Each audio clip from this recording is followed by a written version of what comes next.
Senate Bill 11 would add gender identity and sexual orientation protection under the state's existing anti-discrimination laws. It was in the committee this week where 230 people submitted written and oral testimony in support of it. For reference, the other bill in committee that day dealt with drug sentencing and only had 7 people speak. But media cameras weren't allowed in the room when Senate Bill 11 came up. Committee Chairman John Eklund says he was just following the rules, but others aren't so sure.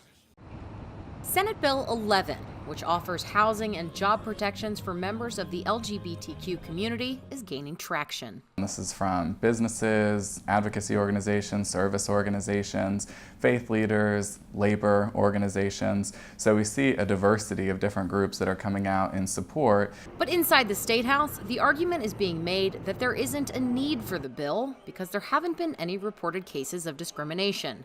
Marshall TROXEL of Equality Ohio says there's a reason for that.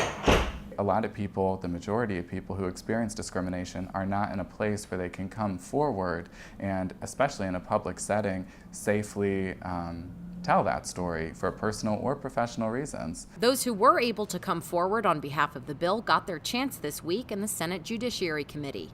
But cameras were turned away because of a rarely enforced rule. Senator Cecil Thomas, who was in the room, explains the message of those testifying didn't quite land on the audience they had hoped.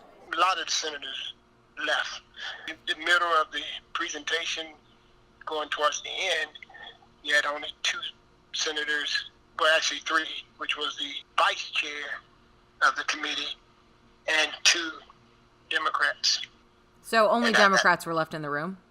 Yeah, only Democrats plus the vice chair, who was Republican. When asked about it, Senator Sean O'Brien said he had a good reason for leaving. Senator Eklund and I both had to leave because we had to go meet the Supreme Court Chief Justice Maureen O'Connor. Despite the seeming disinterest from members of the committee, proponents are hopeful the bill will have enough momentum to take it to a vote. Although this has been an issue that has been difficult to move, certainly in the past, we're encouraged to see that there is emerging bipartisan support for it. It's becoming less of a partisan issue, and I think that's demonstrated by Senator Michael Ruley, the Republican out of Youngstown, who put his name on the bill as a co-sponsor. The bill would offer protections for things like jobs and housing for LGBTQ community members, which Senator Thomas says is something that will attract and keep talent in the Buckeye State. We're not being as progressive as we should be, given the fact that young people who are graduating from our colleges around the state are leaving Cincinnati.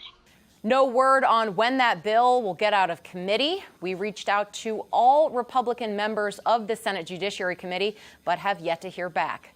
For Spectrum News, I'm Molly Martinez.